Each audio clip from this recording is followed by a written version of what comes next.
さて、最初に Wii U が皆さんのお手元に届いたことをより具体的に想像していただけるように、この場で Wii U プレミアムセットの箱。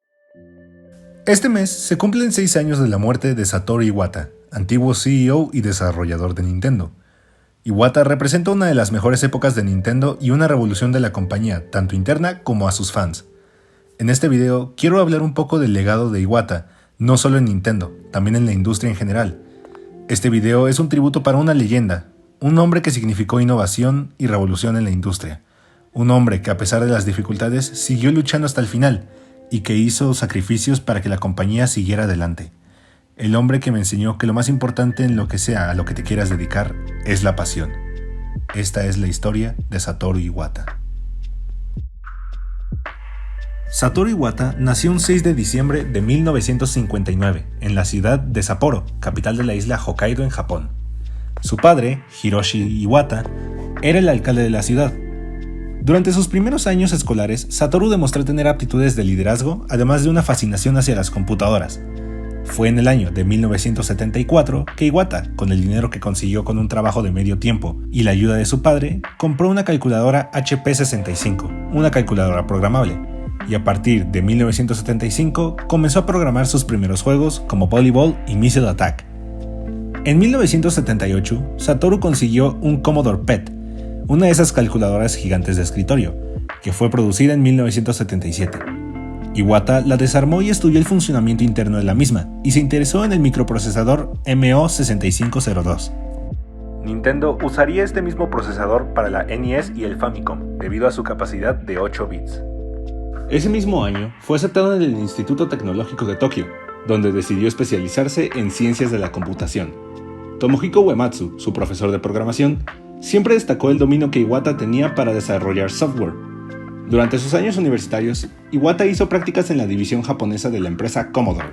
Ahí, junto con su ingeniero en jefe y posterior mentor en el tema de desarrollo de hardware y software, Yash Takemura, realizó mucho trabajo desarrollando software.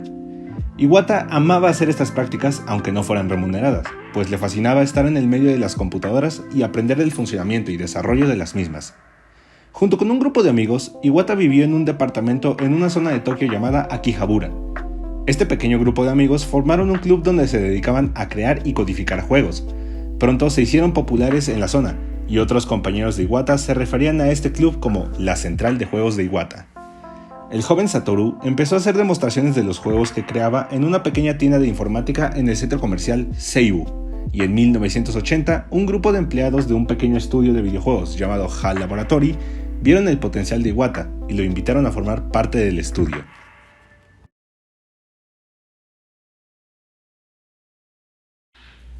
HAL Laboratory es un pequeño estudio de videojuegos fundado el 21 de febrero de 1980, y en la actualidad es reconocido por ser un estudio second party de Nintendo, responsable de sagas como Kirby y Super Smash Bros. Algo curioso es que el nombre HAL viene de un juego de palabras como broma hacia la empresa IBM, ya que las letras H, A y L en el orden alfabético vienen antes de las letras I, B y M, dando a entender que HAL tenía la intención de estar un paso adelante de IBM. Esto fue confirmado por Satoru Iwata en una entrevista.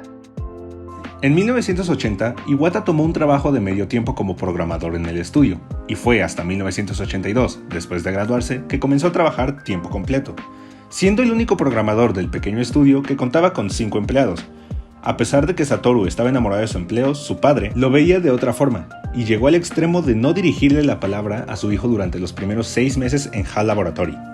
Poco tiempo después, Iwata fue ascendido a coordinador de desarrollo de software, y fue en 1983 cuando viajó solo a Kioto y solicitó un permiso de desarrollo, logrando crear su primera relación con Nintendo, en la cual HAL Laboratory produciría juegos para la NES. La primera participación de HAL Laboratory con Nintendo fue un port del juego de arcade de 1982, Just. HAL Laboratory también desarrolló juegos como Balloon Fight, NES Upper Tournament Golf, Mother, conocido como Earthbound en Occidente, y su trabajo más importante, la saga Kirby.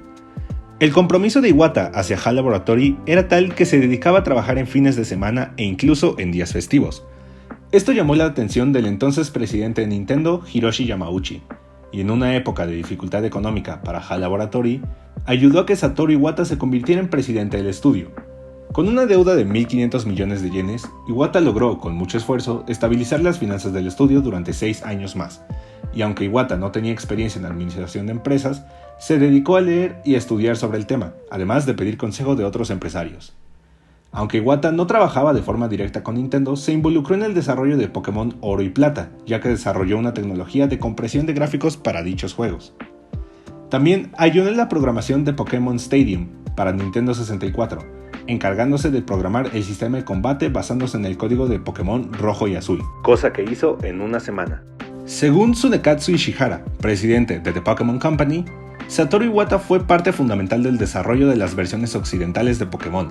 También ayudó a Masahiro Sakurai con el desarrollo de Super Smash Bros. Todo esto hizo que Iwata se fuera involucrando cada vez más en Nintendo.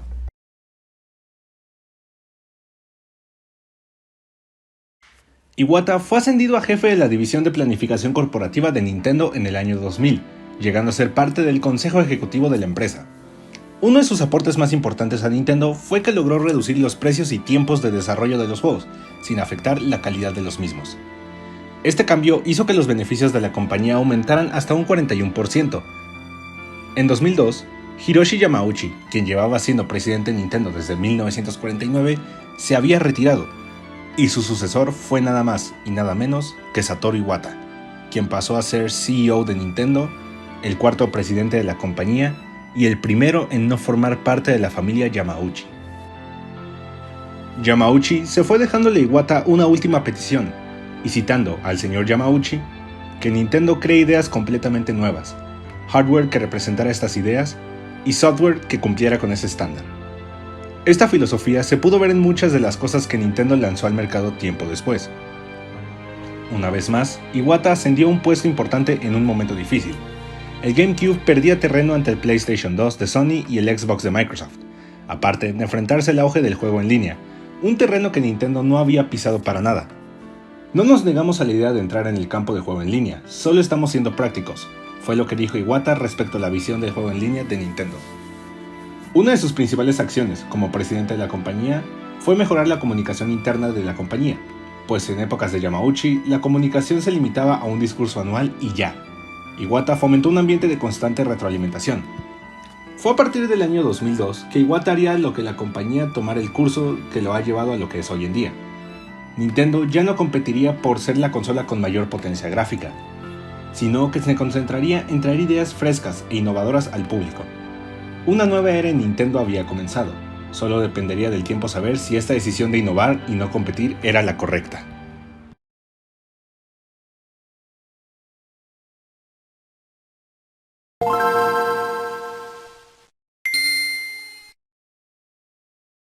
Por allá del 2004, la época del Game Boy estaba llegando a su fin. Lo último que se tenía era el Game Boy Advance, y aunque había sido un éxito, ya llevaba 3 años en el mercado, siendo parte de la familia del Game Boy, la cual llevaba 15 años existiendo. Iwata sentía que ya era hora de que la familia Game Boy descansara y abriera paso a una nueva familia de consolas portátiles. Esta decisión fue tomada pensando en la nueva mentalidad de innovación de Nintendo. Shigeru Miyamoto había sugerido que la consola tuviera una pantalla táctil, para poder experimentar con mecánicas propias de la misma. Al final se inspiraron en un Game & Watch de 2 pantallas, diseñado por Gunpei Yokoi.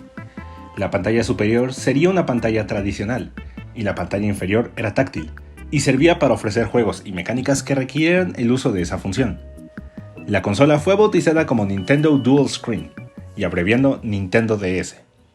But I think we are most proud of this.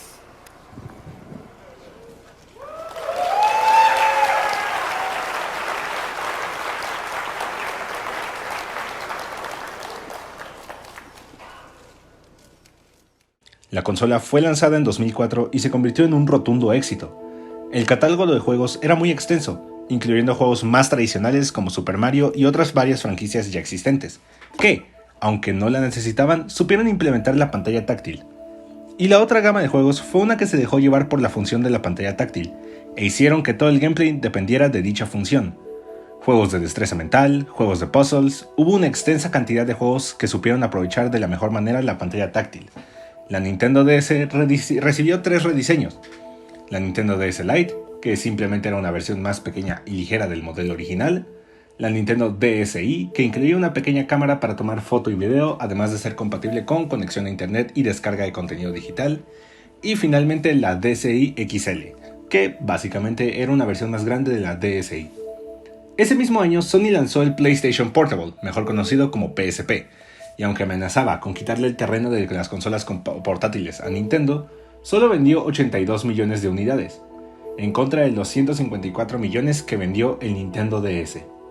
Nintendo había demostrado que su mentalidad de innovación antes de competición daba sus frutos, y esto solo fue la prueba del buen manejo que Iwata le estaba dando a la compañía.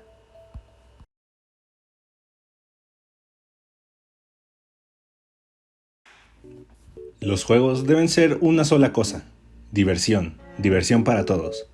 Estas son palabras de Satoru Iwata, y en este capítulo de su historia entenderemos por qué son tan importantes. Nintendo había resentido una fuerte derrota ante el PlayStation 2 y el Xbox. Las ventas del GameCube habían sido muy bajas y tenían que descubrir una manera de llegar a más público. Satoru Iwata, Genyo Takeda y Shigeru Miyamoto ya empezaban a hablar de la siguiente consola de Nintendo por allá del 2003. Iwata sabía que la clave del éxito de esta consola sería llegar a más personas. En palabras de Iwata, esta consola tenía que gustarle a una madre. Con esto en mente se diseñó una consola que a nivel estético era elegante, sofisticada y minimalista, no más grande que 4 cajas de DVD juntas. Y para esta nueva consola se tomó un giro muy extraño, y en vez de tener un control tradicional, decidieron hacer un control de movimiento. Fue así que después de 3 años de experimentación e investigación sobre tecnología de movimiento, en 2006 se lanzó al mercado la Nintendo Wii.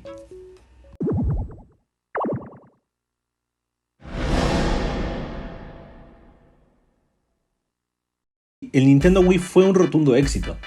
Se convirtió en una de las consolas más vendidas de todos los tiempos, con 101.603 millones de consolas vendidas, y abrió el mundo de los videojuegos a una demografía más extensa, que incluía adultos, ancianos e incluso gente que no tenía ni la más mínima experiencia con una consola de videojuegos.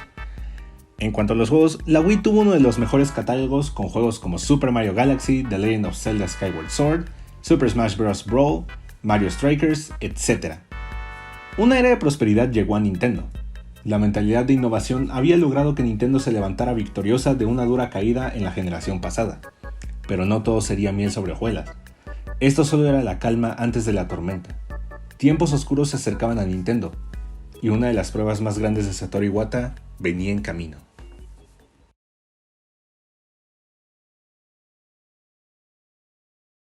Nintendo había vivido un periodo de paz financiera y de gloria entre 2006 y 2009. La Wii y el Nintendo DS vendían bien, hasta que dejaron de hacerlo. A partir del 2010, las ventas del Wii empezaron a bajar. Nintendo hizo un rediseño de la Wii llamado Wii Mini, pero vendió muy poco. Ya era hora de empezar a hablar del siguiente paso para Nintendo. Se desarrolló el sucesor del Nintendo DS, el Nintendo 3DS, la primera consola capaz de desplegar imágenes en 3D sin necesidad de usar lentes. La consola debutó con un remake de The Legend of Zelda Ocarina of Time, y aunque la consola tuvo un relativo éxito, también tuvo algunos problemas que no le agradaron mucho al público. La consola se lanzó a un precio de $250, algo bastante caro para lo que era.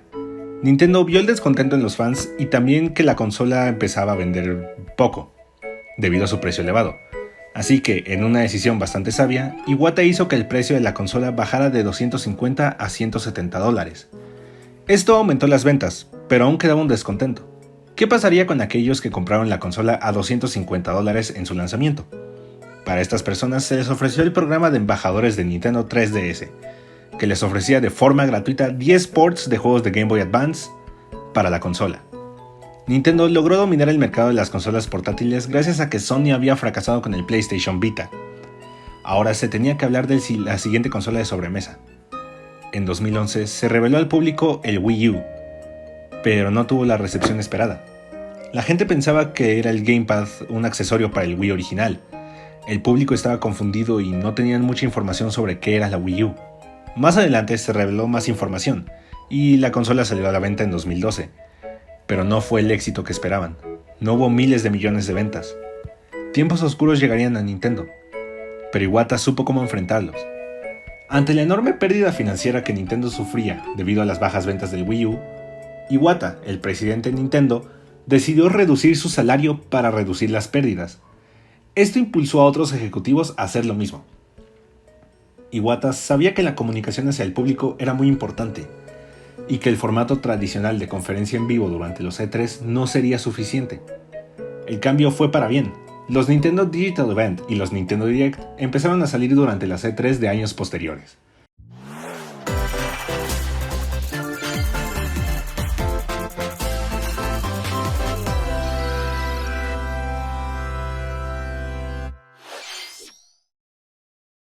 Para Iwata, el formato de una conferencia pregrabada ayudaba a que la presentación de nuevos títulos tuviera un mejor ritmo. El mismo Iwata salió en muchas de estas presentaciones. Algunos tachan sus intervenciones de absurdas y prácticamente rozando el ridículo. Pero esa era la Nintendo de Iwata, una Nintendo más humana. Para 2014, con el PlayStation 4 y el Xbox One a la venta, y enganchados en una guerra de consolas, Nintendo no se había rendido con el Wii U. El catálogo de juegos era bueno. Mario Maker, Bayonetta 2, Star Fox Zero, Splatoon, eran buenos juegos. Aunque no era un éxito en ventas, la Wii U tenía mucho potencial. Potencial que no fue abandonado por Iwata ni por Nintendo.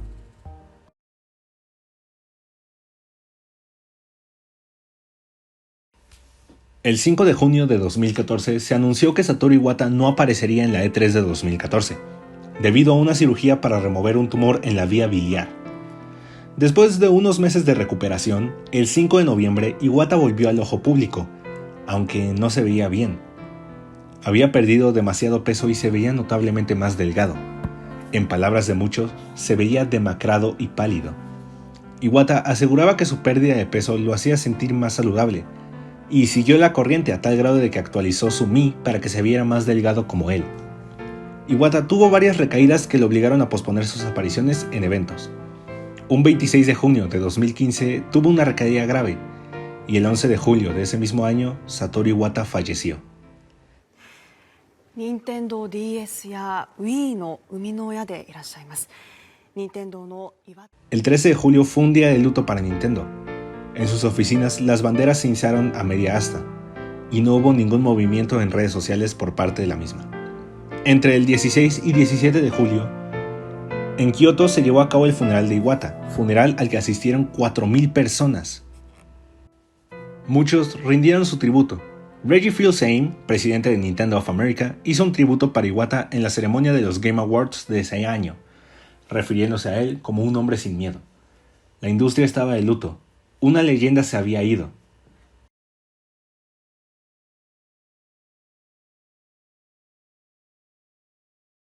Satoru Iwata fue un hombre con pasión, dedicación y amor a su trabajo. Fue un hombre que tomó las riendas de 2 compañías distintas en sus momentos más difíciles, y aún así logró salvarlas. Satoru Iwata fue responsable de nuestra diversión y la de nuestros padres antes de nosotros. Un hombre que pudo entender que la empresa como Nintendo no podía cerrarse a su público, ni mucho menos a sus empleados.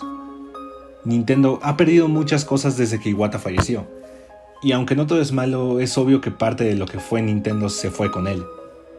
Mi contacto con Nintendo comenzó en la época en la que Iwata apenas había llegado a la silla del CEO de Nintendo. Viví las primeras épocas del Wii, del DS y del Nintendo 3DS. Uno de los últimos proyectos en los que Iwata participó fue en el desarrollo de una nueva consola, pero no era una consola para olvidar los errores del Wii U, sino para aprender de ellos. Esta consola es la Nintendo Switch, la que por desgracia no pudo presenciar ni pudo ver el enorme éxito que tuvo. Como persona, Satoru Iwata me ha inspirado y ha sido un ejemplo a seguir. Siguió sus sueños a pesar de la desaprobación de su padre y su familia, mantuvo la frente en alto ante momentos difíciles y decidió ser más humano, e incluso al final su cara siempre contó con una sonrisa. Descansa en paz, Satoru Iwata, y gracias por todo.